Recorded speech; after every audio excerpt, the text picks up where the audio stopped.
In January of 1769, 3 convicted highwaymen were brought before the Winchester Assize Court to face sentencing for a string of robberies along the Portsmouth Road. Their guilt was not in question. The evidence was overwhelming, and all 3 had confessed to their crimes.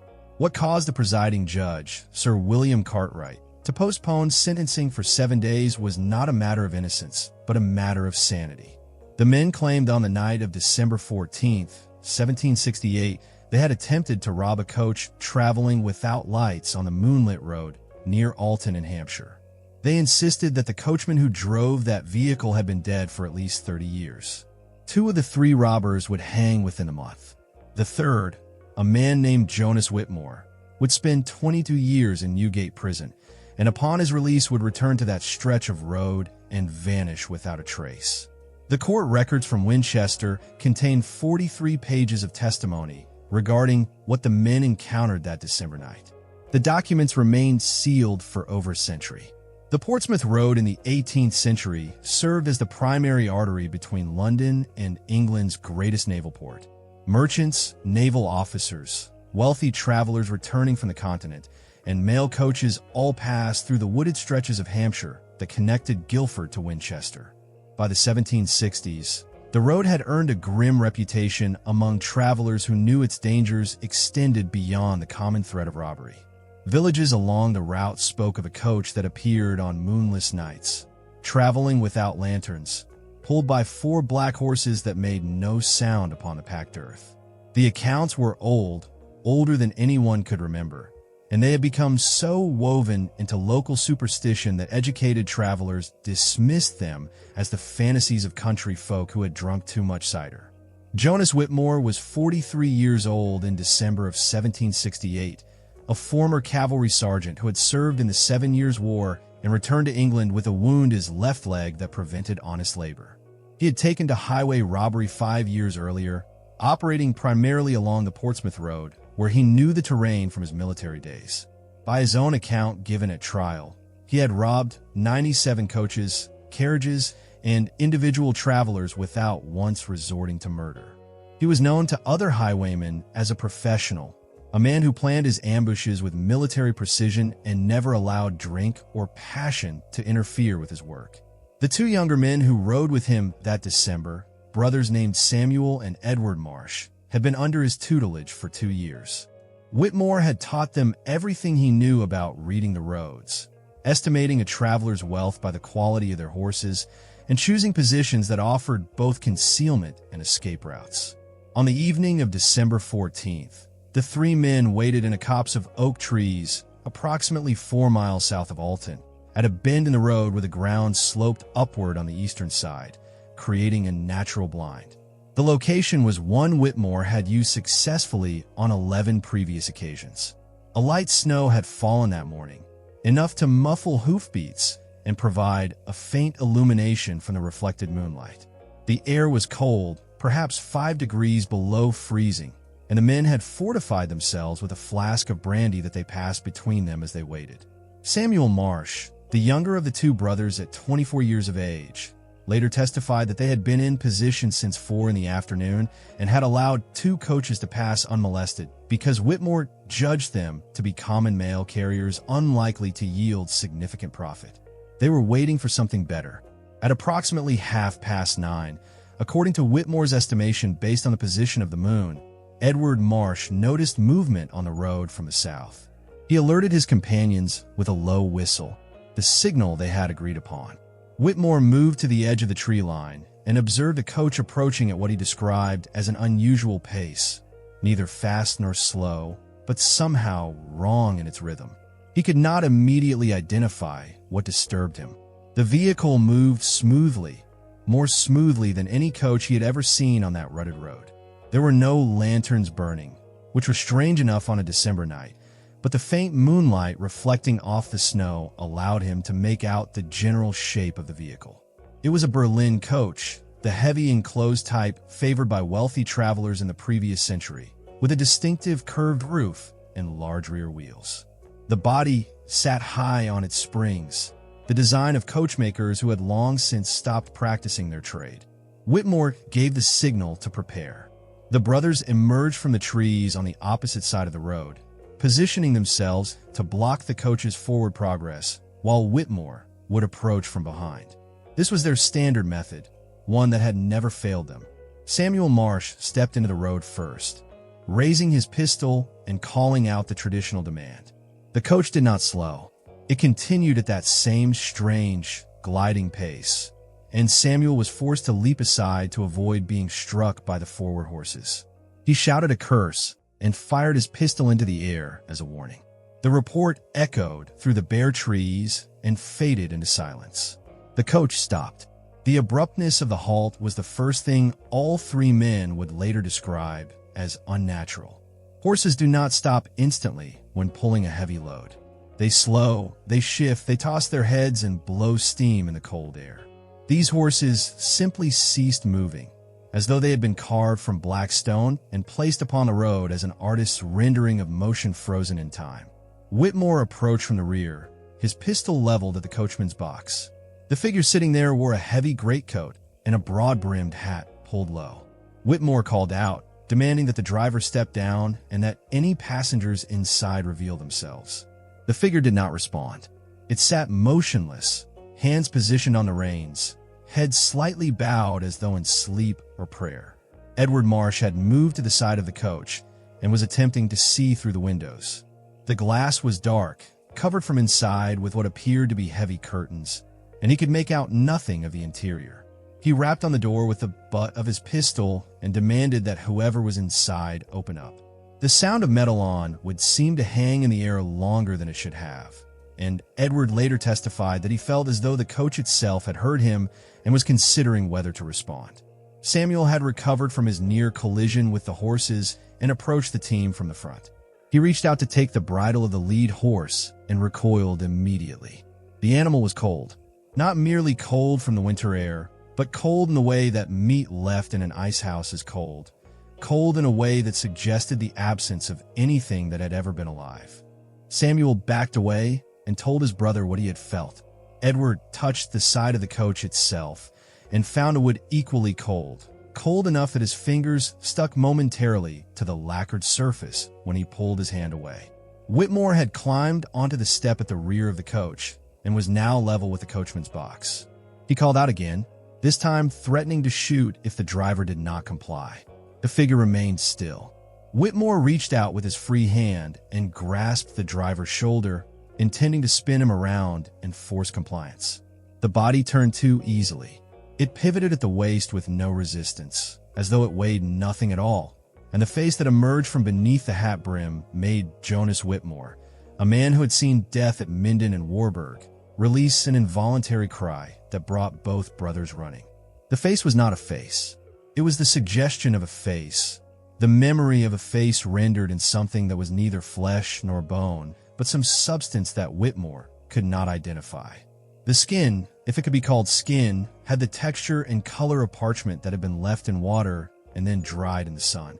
It was stretched tight across a skull that was too prominent, with hollows where the eyes should have been that were not empty, but filled with something dark that absorbed the moonlight rather than reflecting it. The mouth was a line, thin and lipless, and as Whitmore watched, it opened slightly to reveal not teeth, but a darkness within that seemed to extend far deeper than any human mouth could contain. There was no breath, no movement of air across those absent lips, but there was a sound like wind through dead leaves, like a whisper that contained words in a language Whitmore did not recognize but somehow understood to be old. Older than English, older than any tongue spoken by Christian men. The brothers had reached the coach and seen what Whitmore was looking at. Samuel fell to his knees in the snow, his pistol forgotten, and began to pray in a voice that cracked with terror. Edward raised his weapon and fired directly at the figure on the coachman's box. The ball struck the thing in the chest and passed through with no visible effect, embedding itself in the wooden backrest with a solid thunk. The figure did not react. It continued to stare at Whitmore with those lightless pits, and its mouth continued to move in that silent articulation of ancient words. Then the curtains inside the coach began to part. Whitmore told the court that what he saw through the window of that coach would stay with him until his dying day and likely beyond. There were passengers inside, 4 of them seated on the facing benches as travelers normally sat. But they were not normal. They were dressed in clothing that belonged to another era. The heavy brocades and elaborate wigs of King William's time or earlier. And they were wrong in the same way the coachman was wrong. Their faces were too pale, their eyes too dark, their movements too slow and deliberate as they turned their heads in unison to look at the men who had stopped their journey. One of them, a woman in a gown of deep crimson that had blackened in places as though burned or rotted, raised a hand toward the window. Her fingers were too long. They'd been in places where no joint should have been. And she smiled, a smile that split her face wider than any human expression could achieve, revealing not teeth, but that same bottomless darkness that dwelt inside the coachman's mouth. The 3 highwaymen ran. They abandoned their horses, their weapons, their carefully cultivated professional composure, and they fled into the woods with the blind terror of animals fleeing a fire. Whitmore's injured leg gave out twice, and both times the brothers hauled him to his feet and dragged him onward. They did not stop until they had crossed the riverway and could go no further, collapsing on the frozen bank nearly 3 miles from where the coach had stopped. Behind them, they heard nothing. No pursuit, no sound of wheels or hoofs, only silence. And then, faintly, impossibly, the sound of a coach continuing on its way, growing fainter until it merged with the ordinary sounds of a winter night and was gone. They were discovered the next morning by a farmer who was checking his boundary fences. The 3 men were huddled together for warmth, and 2 of them were unresponsive. Edward Marsh had spoken his last coherent words during the flight through the forest and would never speak again. He lived for another 18 months in a state of catatonia, cared for by his mother in her cottage near Basingstoke, before dying in his sleep without ever recovering his senses. Samuel was found to be suffering from severe frostbite in both hands, which would later require the amputation of 4 fingers and a fever that kept him delirious for 3 weeks. Only Whitmore retained full possession of his faculties, though the farmer who found them noted that the former soldier's hair, which had been dark brown the day before according to later witnesses, had turned completely white. The local constable was summoned, and upon hearing Whitmore's account of their presence on the road, the 3 men were arrested and charged with highway robbery. The evidence against them was straightforward. Their horses were found where they had left them, along with their weapons and the tools of their trade. Several recent robbery victims came forward to identify them. The case should have proceeded to a quick trial and quicker execution, as was customary for highwaymen in that era. But Whitmore insisted on telling his story to anyone who would listen, and the details he provided proved impossible to ignore. The court appointed a solicitor named Thomas Blackwood to investigate the claims, largely to establish whether the defendants might be feigning insanity to avoid punishment. Blackwood was a methodical man, a graduate of Oxford who had practiced law in Winchester for nearly 2 decades. He approached the investigation with skepticism and the expectation that he would quickly expose the story as an elaborate fabrication. What he discovered instead formed the basis of a report that he would later describe as the most troubling document he ever produced. Blackwood began by examining the scene of the alleged encounter. He traveled to the location Whitmore had described, accompanied by the constable and 2 local men who knew the road well. They found the spot without difficulty. The snow had melted in the intervening days, but certain evidence remained. On the packed earth of the road, clearly visible despite the traffic that had passed since December 14th, were wheel ruts of an unusual depth and width. The ruts suggested a vehicle far heavier than any ordinary coach, perhaps weighing twice what a Berlin of that era would have weighed. More disturbing were the hoof prints. The marks of 4 horses were clearly visible, but they showed no variation in depth or angle. Normal hoof prints reflect the shifting weight of a living animal, the slight differences between left and right, the deeper impression of a rear hoof as the horse pushes forward. These prints were identical, as though 4 stamps had been pressed into the earth with mechanical precision. Blackwood next interviewed residents of the surrounding villages. In Alton, He spoke with an innkeeper named Margaret Coates who had operated the Crown and Anchor for 31 years. She told him that stories of a phantom coach had been part of local folklore for as long as anyone could remember. Her grandmother had spoken of it, and her grandmother's grandmother before that. The coach was said to travel the road between Alton and Alresford on nights when the moon was new or nearly full, always without lights, always carrying passengers who should not be seen by living eyes. Those who saw it were advised to look away and pray.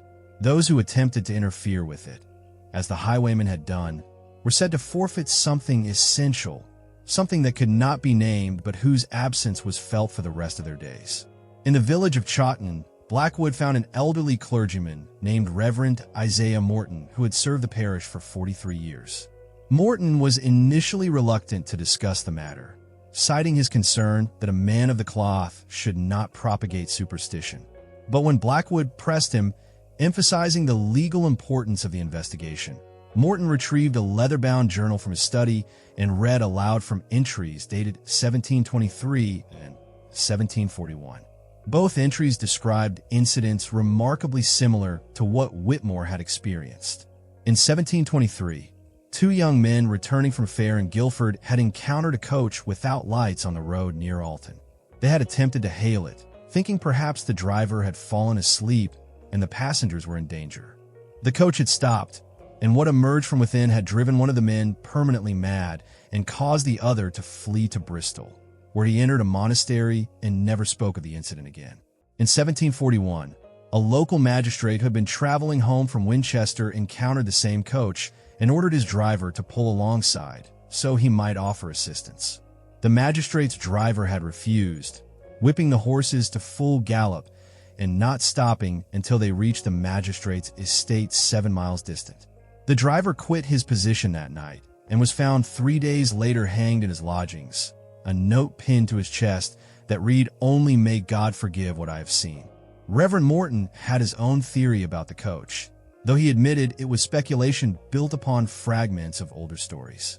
He believed the vehicle dated to the time of the English Civil War, specifically to the winter of 1643, when parliamentary forces had moved through Hampshire in pursuit of Royalist sympathizers. According to local legend, a wealthy Royalist family fleeing toward the southern coast had been stopped at a checkpoint near Alton by Roundhead soldiers. The family, which included the lord, his wife, and their 2 grown daughters, had been accused of carrying gold intended to fund the king's war effort. When no gold was found, the soldiers had become enraged and turned violent.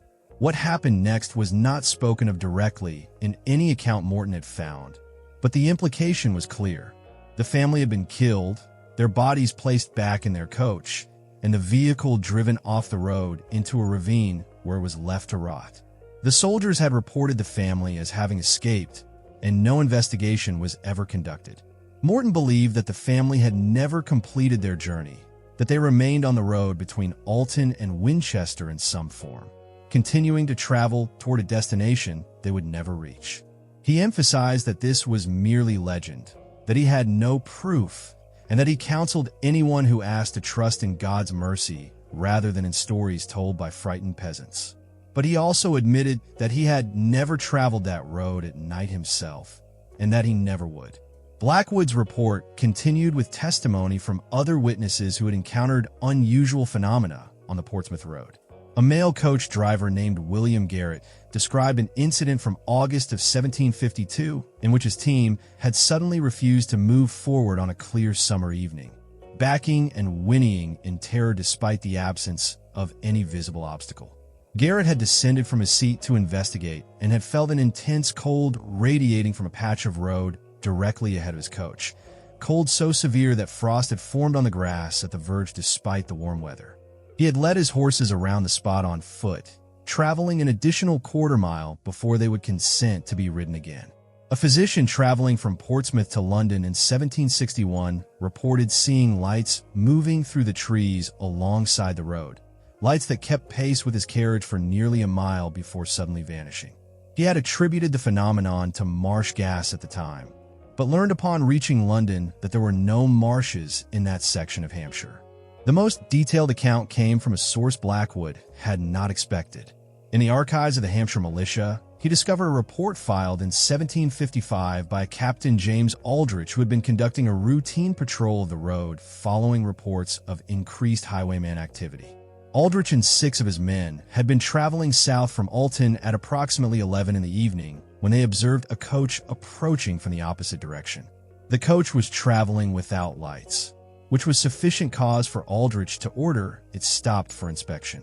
His men positioned themselves across the road, lanterns raised, and called for the vehicle to halt. The coach stopped approximately 50 yards from their position. Aldrich noted in his report that the stop was instantaneous, without the usual deceleration one would expect from a heavy vehicle.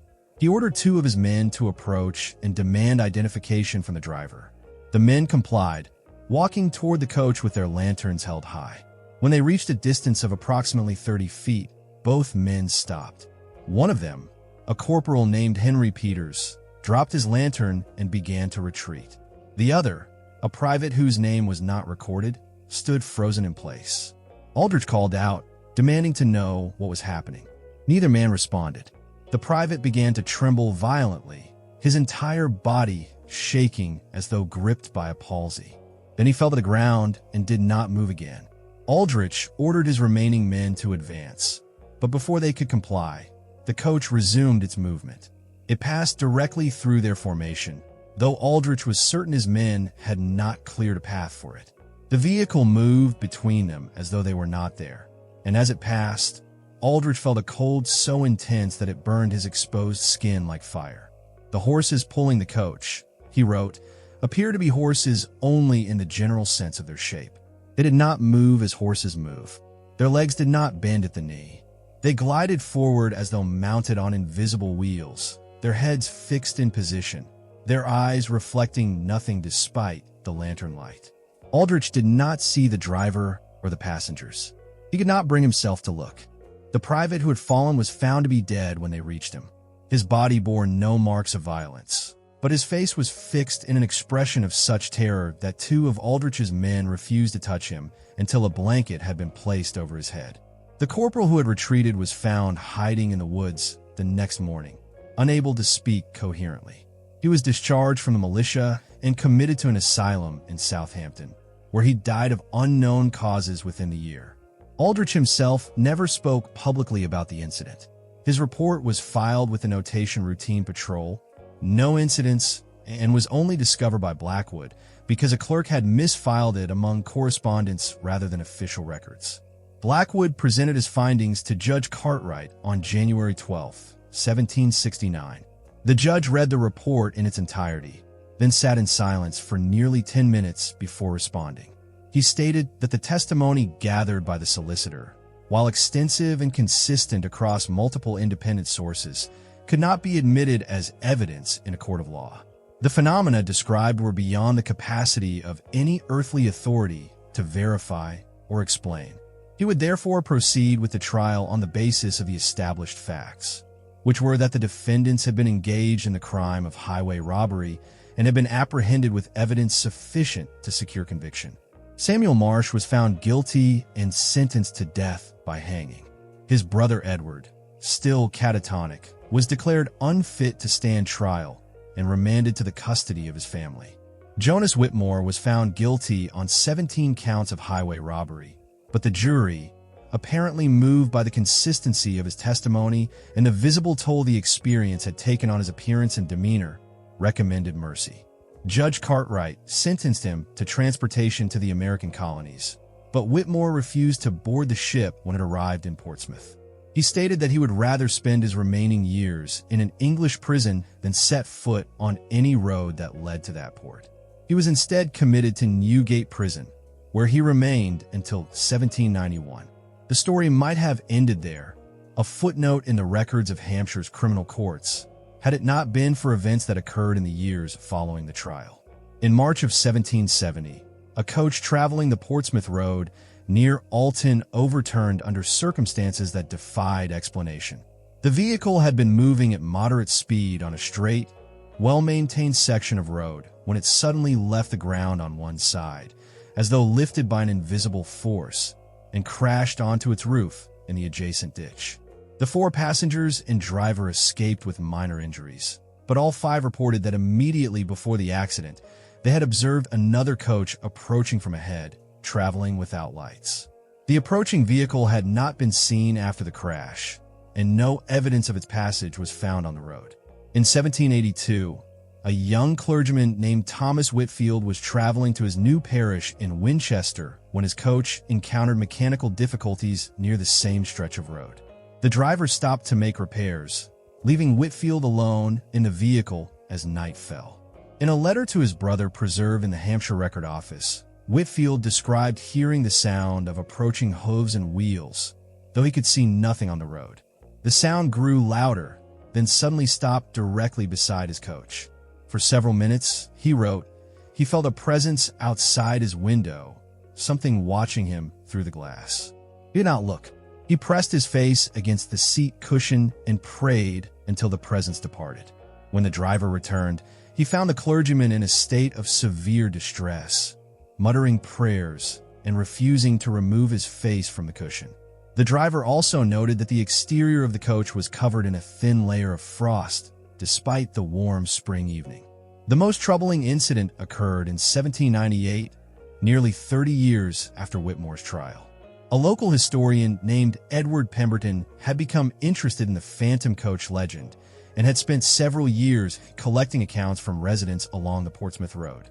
He announced his intention to spend a night at the location where Whitmore had encountered the vehicle, accompanied by 3 colleagues who shared his interest in documenting unusual phenomena.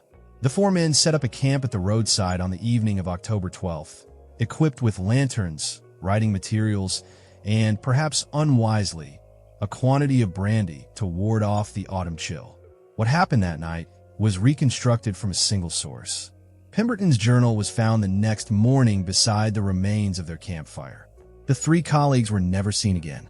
Pemberton himself was discovered 2 days later, walking along the road toward Winchester in a state of complete disorientation. His hair had turned white, his left hand was blackened with frostbite that would later require amputation, and he could not remember his own name. He was taken to Winchester Hospital, where he remained for 4 months before regaining enough of his faculties to speak. His account, recorded by a physician named Charles Markham, who published it in a medical journal in 1803, was fragmentary and inconsistent. He remembered the coach appearing, though he could not say from which direction. He remembered his colleagues standing to greet it, assuming it to be ordinary travelers who might confirm or deny the legends they were investigating.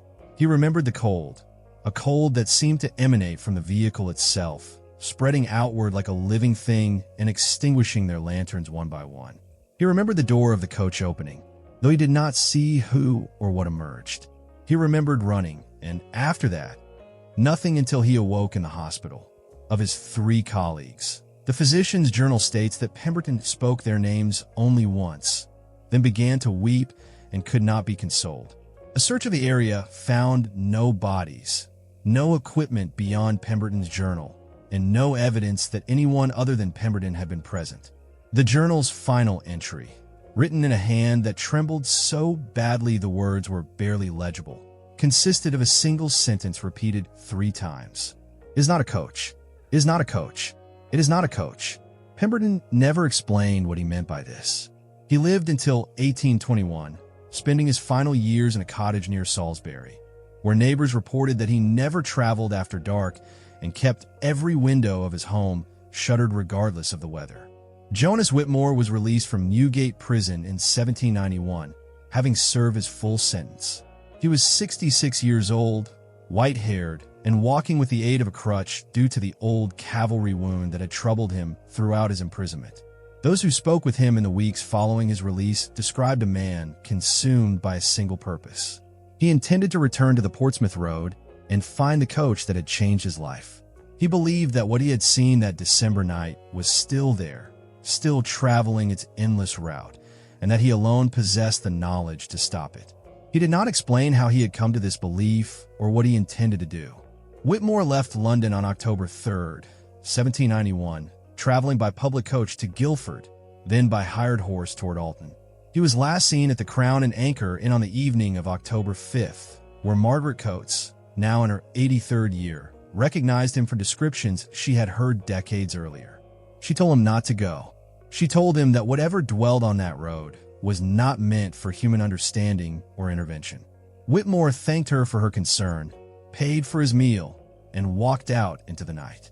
His horse was found the next morning, tied to a tree approximately 2 miles south of Alton, at the precise location where he had encountered the phantom coach 23 years earlier.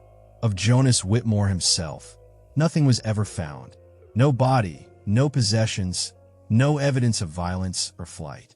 The constable who investigated the disappearance noted only that there were unusual marks in the earth near where the horse had been tied, marks that resembled wheel ruts but were far too deep to have been made by any normal vehicle. The investigation was closed within a week, the official conclusion being that Whitmore had likely fallen victim to the same highwaymen who had once been his colleagues.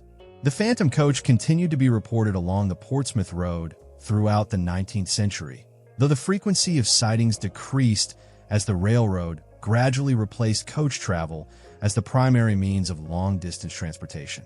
The last documented encounter occurred in 1897, when a cyclist traveling between Alton and Winchester reported being overtaken by a large black vehicle that made no sound and traveled at a speed he estimated to be at least 40 miles per hour, far faster than any coach could have moved.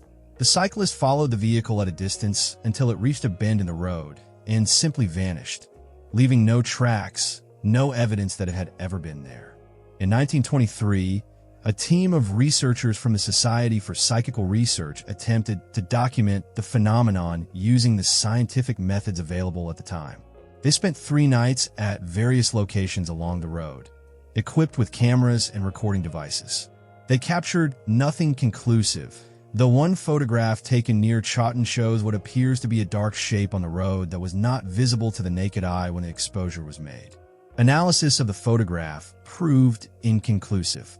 The modern 831 highway now follows much of the route of the old Portsmouth Road, and the wooded sections where the phantom coach was most often reported have largely been cleared for development. But the old road still exists in places, preserved as footpaths and bridleways that wind through the Hampshire countryside. Local walking guides mention the legend, usually with the kind of bemused skepticism that educated people bring to such stories. And yet there are still reports, scattered and informal, that do not reach the newspapers or the historical societies. A motorist in 1987 reported seeing what appeared to be a horse-drawn vehicle crossing the road ahead of her near Alton. She slowed to avoid a collision and watched as the vehicle passed through the hedge on the far side of the road without disturbing a single branch. A hiker in 2003 described feeling an intense, localized cold while walking a section of the old road near Chawton, cold so severe that his breath frosted in the air despite the mild spring temperature. He later learned that he had been walking within yards of the spot where Jonas Whitmore's horse had been found in 1791. The records from Winchester Assize Court remain in the Hampshire Record Office, available to researchers who know to ask for them. The testimony of Jonas Whitmore and the Marsh brothers runs to 43 pages of cramped handwriting. Thomas Blackwood's investigation report runs to another 62. The documents are fragile now, the paper yellowed and brittle, the ink fading in places to near illegibility. But they can still be read, and the story they tell has not changed in 250 years. Something traveled the Portsmouth Road in December of 1768, something that was not a normal coach with normal passengers. 3 hardened criminals encountered it and were destroyed by the experience, their lives shattered by a few minutes of contact with something that should not have existed. A cavalry sergeant who had faced French cannons without flinching ran in terror from a vehicle with no lights and passengers with no faces. And when he returned, decades later, to confront what had unmade him, he vanished into the same darkness that had claimed the men he had tried to investigate. The phantom coach may still travel its ancient route, though the road has changed and the world around it has changed, and the people who might encounter it have long since stopped believing in such things. Perhaps it has finally completed its journey, reaching whatever destination awaited those nameless passengers in their rotting finery. Perhaps it waits still, somewhere in the wooded hollows that remain between Alton and Winchester, patient and cold, for the next traveler foolish enough to demand that it stop and reveal its contents. The evidence does not permit certainty. The evidence never permits certainty in matters such as these. All that remains are the records, the testimony, the footprints that did not vary, and the frost that formed in summer, and the men who saw something through a coach window and never recovered from the sight. All that remains is the question that Jonas Whitmore asked the court in January of 1769, the question that no one has ever answered to anyone's satisfaction. If it was not real, he said, then why can I still feel the cold? The people who gather around mysteries like this one, who read the old records and walk the old roads and wonder what truths might be buried in stories that respectable society has dismissed as superstition, these people understand something that others do not. They understand that the world contains more than can be documented in court records and scientific journals. They understand that some experiences are beyond the capacity of language to capture, and that the absence of proof is not the same as the proof of absence. When they read about Jonas Whitmore, they do not ask whether his story was true. They ask why a man who had spent his life as a criminal, who had every reason to concoct an elaborate lie to escape punishment, would instead tell a story that made him sound insane. They ask why a professional highwayman would abandon his weapons and his horse and flee into the woods from a coach that should have been easy prey. They ask why his hair turned white overnight, and why he spent 22 years in prison rather than board a ship to the colonies, and why, upon his release, he went straight back to the road that had destroyed him. These questions have no answers that satisfy everyone. Perhaps Whitmore was mad, and his madness was contagious enough to infect everyone who investigated his claims. Perhaps the Phantom Coach was an elaborate hoax perpetrated by persons unknown for reasons that have never been explained. Perhaps there's a rational explanation for everything in this story, an explanation that would make perfect sense if only someone would take the time to discover it. But perhaps there is not. Perhaps the darkness that Jonas Whitmore looked into on December 14th, 1768, was exactly what he said it was. Perhaps the passengers in that ancient coach were exactly what Reverend Morton believed them to be. Travelers who had been murdered on that road and who had never stopped traveling, their journey extended into eternity by whatever force keeps the dead from resting. Perhaps the cold that Whitmore felt was not the cold of a December night, but the cold of something that had not been alive for a very long time, something that remembered warmth but could no longer generate it, something that hungered for the heat of living bodies in the same way that the living hunger for food and drink and companionship. The road between Alton and Winchester still exists. Parts of it are now buried under asphalt, roaring with traffic that moves far faster than any coach ever could. But parts of it remain, quiet paths through quiet woods, unchanged since the 18th century except for the absence of travelers who might encounter what waits there. If you find yourself on one of those paths as darkness falls, and you hear the sound of hooves and wheels approaching from behind, do not turn around. Do not attempt to hail the driver or offer assistance to the passengers. Do not, under any circumstances, attempt to stop the vehicle or see what lies within. Just step aside, let it pass, and pray that whatever destination it seeks is not the same as yours. The Phantom Coach traveled the Portsmouth Road for at least 200 years before the modern age obscured its route. It may travel there still, in whatever form such things take when the roads they know have been paved over and the people they knew have been dead for generations. And if it does, there is no guarantee that it has finished with the living, that it has satisfied whatever hunger or purpose drives it forward through the endless night. Jonas Whitmore thought he could confront it. Jonas Whitmore thought that 22 years of contemplation had given him some insight into its nature, some weapon that could be used against it. Jonas Whitmore was wrong, and his wrongness cost him everything. The records in Winchester preserve his testimony, his questions, his certainty that what he had seen was real even when the entire world told him he was mad. They preserve the question he asked the court, the question that remains unanswered after all these years. If it was not real, then why can I still feel the cold? Some nights, when the wind is right and the moon hangs low over Hampshire, those who live along the old road say they can hear something passing. They say it sounds like hooves on packed earth, like wheels on ancient stones, like whispers in a language that has not been spoken for centuries.